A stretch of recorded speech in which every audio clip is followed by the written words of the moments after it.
Australia ने 6 wicket से भारत को हरा दिया है। और ये सिर्फ हार नहीं है, टीम इंडिया को 3 बड़े झटके लगे हैं। सिडनी टेस्ट भी हम गवा बैठे हैं, बॉर्डर गावस्कर ट्रॉफी भी गवा बैठे। 10 साल के बाद team India border Gavaskar trophy हारी है।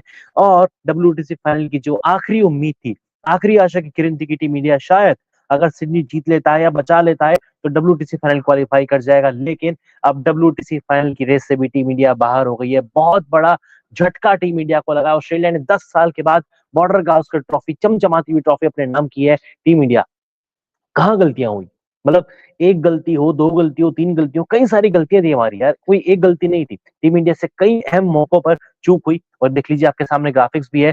2014-15 में टीम इंडिया आखिरी बार बॉर्डर गावस्कर ट्रॉफी हारी थी ऑस्ट्रेलिया से। उसके बाद 2016-17 में 4 मैचों की सीरीज हमने 2-1 से जीती, विराट कोहली कप्तान थे। 2018-19 पहली बार इंडिया एशिया की पहली ऐसी कंट्री बनी जिन्होंने ऑस्ट्रेलिया को ऑस्ट्रेलिया में जाके हराया। इंडिया ने 4 मैचों की सीरीज ये भी 2-1 से जीती। 2020-21 ये वो सीरीज थी जहां पर इंडिया 36 पर ऑल आउट हो गया था पहले मैच में। उसके बाद हमने ऑस्ट्रेलिया का गाबा का घमंड तोड़ा, अजिंक्य रहाणे कप्तान थे, भारत यहाँ पर भी जीत गया। उसके बाद ऑस्ट्रेलिया भारत आया 22-23 में, रोहित शर्मा कप्तान थे। इंडिया ने ये सीरीज भी 2-1 से अपने नाम की, लेकिन इस बार रोहित शर्मा की कप्तानी में, बुमराह की कप्तानी में, कुछ भी कह लीजिए, इंडिया सिडनी टेस्ट हार गया है और बॉर्डर गावस्कर ट्रॉफी भी गवा बैठा है। लंबे अरसे के बाद भारत ऑस्ट्रेलिया के बीच 5 मैचों की टेस्ट सीरीज खेली गई थी और रिजल्ट हमारे सामने, Indian team Sydney match 6 wicket से हार गई। 161 रनों का टारगेट था। एक चीज जो आप भी शायद सहमत होंगे, टीम इंडिया दूसरे दिन सेकंड इनिंग में बैटिंग करने आती है, 4 रनों की बढ़त हमको मिली थी, कॉन्फिडेंस हमारे पास था। हमने ऑस्ट्रेलिया को पहली इनिंग में अपने स्कोर से 4 रन पीछे आउट किया, 181 पर आउट किया। हमने 185 बनाए थे, आपको दिखा भी देता हूँ ग्राफिक्स के जरिए। पहली पारी में इंडियन टीम ने 185 रन बनाए, ऑस्ट्रेलिया ने पहली पारी में 181 बनाए, यानी कि टीम इंडिया को 4 रन की बढ़त मिली थी। बढ़त कहने को केवल 4 रन की थी, लेकिन कॉन्फिडेंस टीम इंडिया का हाई था। उसके बाद टीम इंडिया दूसरी पारी में केवल 157 पर ऑल आउट हो जाती है, सिर्फ 157, यानी कि ऑस्ट्रेलिया को टारगेट मिलता है 161 रन का। ऑस्ट्रेलिया ने 4 विकेट के नुकसान पर 162 रन बनाए और मुकाबला बहुत ही आसानी से अपने नाम कर लिया। हालांकि 39 के स्कोर पर पहला विकेट गिरा सैम कॉन्स्टास का, 55 पे दूसरा विकेट गिरा, 58 पे तीसरा और 104 पर चौथा। टीम इंडिया को लगातार बैक टू बैक विकेट चटकाने थे जो हम नहीं चटका पाए। उस्मान ख्वाजा कुछ खास परफॉर्मेंस पहली पारी में नहीं किया था, लेकिन दूसरी पारी में इनके बल्ले से एक मैच विनिंग नॉक निकली, 45 गेंदों में 41 रन। कॉन्फिडेंस हाई था ऑस्ट्रेलियन टीम का, अटैक करने के इरादे से खेले और रिजल्ट हमारे सामने है। प्रसिद्ध कृष्णा, पूरी कोशिश की इस खिलाड़ी ने, कि बुमराह नहीं थे, लेकिन इन्होंने पूरी कोशिश की। 12 ओवर की गेंदबाजी में 3 विकेट लिए। अगर बुमराह होते तो शायद इस मैच का रिजल्ट कुछ और ही होता, लेकिन हम सभी को पता है कि बुमराह फर्स्ट इनिंग में चोटिल हो गए थे, पीठ में दर्द के चलते उनको मैदान छोड़ना पड़ा था। वरना अगर बुमराह होते तो क्या पता टीम इंडिया मैच जीत जाती। लेकिन टीम इंडिया से गलती ये हुई है कि हमने 161, केवल 161 रन का टारगेट ऑस्ट्रेलिया को दिया था। टारगेट थोड़ा बड़ा होना चाहिए था, क्योंकि हमने जिस तरीके से सेकंड इनिंग में बॉलिंग की है और कहीं ना कहीं हमारे बल्लेबाजों को पता था कि बुमराह हमारे साथ सेकंड इनिंग में नहीं रहेंगे, यानी कि मैच की चौथे इनिंग में नहीं रहेंगे। कम से कम हमको 200 से 250 तक का स्कोर बोर्ड पर लगाना था, ऑस्ट्रेलिया को टारगेट देना था। और कम से कम अगर यहाँ पे 220 रन भी होते ना, इंडियन टीम शायद ये मैच जीत सकती थी। ये बहुत बड़ी गलती हुई है। लेकिन बुमराह को इंजर्ड कराने का दोषी भी कौन है? उसके दोषी भी कहीं ना कहीं टीम इंडिया ही है, जिम्मेदार टीम इंडिया ही, क्योंकि वर्कलोड बुमराह का इतना बढ़ा दिया था ना स्टार्टिंग के 4 मैचेस में। कमाल की बॉलिंग उस खिलाड़ी ने की है, 32 विकेट, मतलब यार रोहित शर्मा की इस पूरी सीरीज में केवल 31 रन है और बुमराह के 32 विकेट है। 5 मैच आप एवरेज देख लीजिए, 13.06 की बड़ी कमाल की एवरेज है।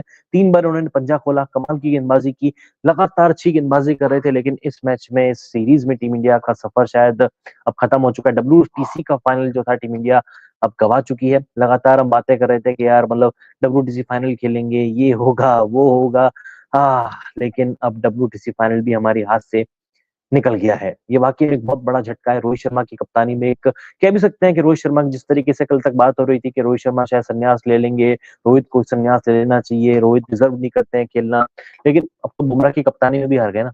अब तो बुमराह की कप्तानी में भी हार गए, अब क्या बोलेंगे आप? क्योंकि ये तो बड़ी हार है। खैर, अगर इस पूरी सीरीज की बात करें, ऑस्ट्रेलिया बॉर्डर गावस्कर ट्रॉफी की, लंबे टाइम के बाद 5 मैचों की सीरीज हुई थी। उम्मीद थी कि टीम इंडिया अच्छा परफॉर्मेंस करेगी। पहला मैच भारत ने जीता भी, 295 रन के बड़े अंतर से पहला मुकाबला जीता, लेकिन उसके बाद टीम इंडिया को बड़ी हार का सामना करना पड़ा। ऑस्ट्रेलिया 10 विकेट से मैच जीतता है। उसके बाद मेलबर्न ब्रिस्बेन टेस्ट, वो मैच इंडिया ड्रॉ करा लेता है, बारिश के चलते वो मैच ड्रॉ होता है। लेकिन जिस तरीके से टीम इंडिया ने मेलबर्न टेस्ट गवाया था, उसके बाद से कहीं ना कहीं रिदम हमारी टूट गई थी। हालांकि कॉन्फिडेंस तो हमारा पहले भी नहीं था, और फिर कुछ खबरें सामने आई, ड्रेसिंग रूम में विवाद चल रहा है, कोई खिलाड़ी है जो ड्रेसिंग रूम की खबरें लीक कर रहा है, कई तरीके की खबरें टीम इंडिया के सामने लगातार सामने आ रही थी। फैंस निराश थे, और चौथे मैच में इंडिया 184 रन भी, 184 मतलब बड़े अंतर से टीम इंडिया मैच हारी थी। आखिरी सेशन में हमने 7 विकेट गवा दिए, सीरीज वहीं से टीम इंडिया गवा चुकी थी। स्कॉट बॉलैंड को प्लेयर ऑफ द मैच का अवार्ड मिला यार, क्या कमाल की बॉलिंग स्कॉट बॉलैंड ने इस पूरी सीरीज में की। 6 विकेट उन्होंने दूसरी पारी में लिए, 16.5 ओवर की गेंदबाजी, 45 रन देकर 6 शिकार उन्होंने किए, इकॉनमी 2.70 की थी। और पहली इनिंग में भी इनके खाते में 4 विकेट थे। ये सिर्फ ऐसा नहीं है कि सिर्फ इस इनिंग में इन्होंने इंडियन टीम को परेशान किया, इन्होंने पहली इनिंग में भी अच्छी गेंदबाजी की थी। पहली इनिंग के आंकड़े देखिए आप, 20 ओवर में 31 रन देकर 4 विकेट इनके खाते में थे, यानी कि पूरी सीरीज में इन्होंने वाकई में अच्छा परफॉर्मेंस किया। शुभमन गिल, जिनको रोहित शर्मा की जगह खेलने का मौका मिला था, शुभमन गिल ने डिसअपॉइंट किया, मौकों को ग्रैब नहीं कर पाए। 64 गेंदों में केवल 20 रन पहली इनिंग में निकले।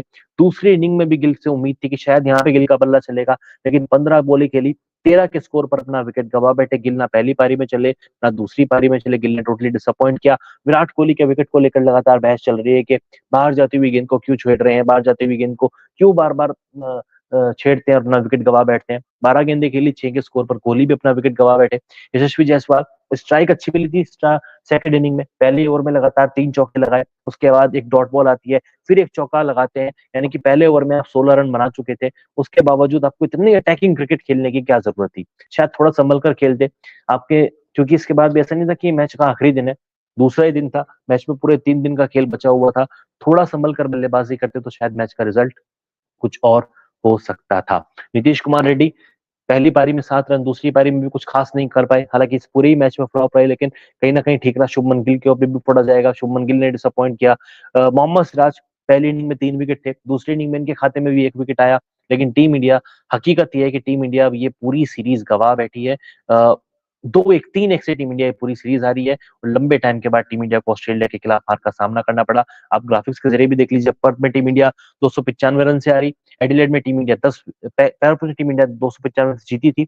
एडिलेड में टीम को हार का सामना करना पड़ा, ब्रिस्बेन टेस्ट ड्रॉ रहा, मेलबर्न में टीम को हार मिली, जो कि हार नहीं थी। मुझे लगता है कि यहाँ पर टीम इंडिया को जीतना चाहिए था, मैच ड्रॉ भी कराते तो भी कहीं ना कहीं इंडियन टीम की विक्ट्री रहती। और सिडनी मैच में भी ऑस्ट्रेलिया को 6 विकेट से जीत मिली है। टीम इंडिया ने एक बड़ी खराब क्रिकेट इस पूरी सीरीज में खेली है, और जिस तरीके से हम पूरी सीरीज की बात भी कर रहे हैं, 10 साल के बाद ऑस्ट्रेलिया से इंडिया कोई टेस्ट सीरीज हारा है। प्रसिद्ध कृष्णा को छोड़ के सेकंड इनिंग में हमारा कोई भी गेंदबाज लय में गेंदबाजी नहीं कर पाया, और रिजल्ट हमारे सामने है, टीम इंडिया ये सीरीज गवा बैठी है। डब्ल्यूटीसी का फाइनल टीम इंडिया गवा बैठी, यानी कि डब्ल्यूटीसी के जो तीसरे चक्कर का फाइनल था, वो साउथ अफ्रीका और ऑस्ट्रेलिया के बीच इंग्लैंड में खेला जाएगा। एक अच्छा मौका होता साउथ अफ्रीका को हराने का, एक डब्ल्यूटीसी की ट्रॉफी जीतने का, लेकिन गलतियां हमसे हुई। चाहे वो पहले मैच की बात कर लीजिए, केएल राहुल ने जिस तरीके की फॉर्म दिखाई थी, लेकिन मेलबर्न में उनको नंबर 3 पे भेजने का जो फैसला था, शायद वहीं से उनका कॉन्फिडेंस थोड़ा डाउन हुआ, क्योंकि उसके बाद ब्रिस्बेन टेस्ट में उन्होंने जिस तरीके का परफॉर्मेंस किया था, गावा में जिस तरीके की बैटिंग की थी, लेकिन सिडनी टेस्ट की दोनों पारियों में केएल राहुल का बल्ला भी नहीं चला, केएल राहुल ने भी डिसअपॉइंट किया। कुछ भी कह लीजिए, किसी भी प्लेयर के ऊपर आप ठीकरा फोड़िए, टीम इंडिया की गलती तो टीम इंडिया से हुई है, और बड़ी गलती हुई है। अब देखते हैं किस तरीके की मीटिंग होगी, क्योंकि जिस तरीके की गौतम गंभीर जब से कप्तान बने हैं, उनकी कोच बने हैं, उनकी कोचिंग में टीम इंडिया लगातार खराब परफॉर्मेंस करती आ रही है। श्रीलंका में हार गए, न्यूजीलैंड के खिलाफ अपने घर पर पहली बार टीम इंडिया अपने घर पर क्लीन स्वीप हुई, और अब देख लीजिए ऑस्ट्रेलिया में 10 साल के बाद ऑस्ट्रेलिया से हमने बॉर्डर गावस्कर ट्रॉफी गवाई है। ये भी एक बहुत बड़ी, बहुत शर्मनाक हार टीम इंडिया को मिली है। ये कोई नई चीज नहीं है, जब से गंभीर कोच बने ना, मतलब टीम इंडिया में लगातार कुछ ना कुछ ऐसा देखने को मिल रहा है जो इससे पहले कभी हुआ नहीं था। कई लोग तो ऐसा भी कह रहे हैं कि शायद वो केकेआर की लॉबी चला रहे हैं टीम इंडिया में, गंभीर की कप्तान रोहित शर्मा से नहीं बन रही है, कितनी तरीके की बातें आ रही हैं यार।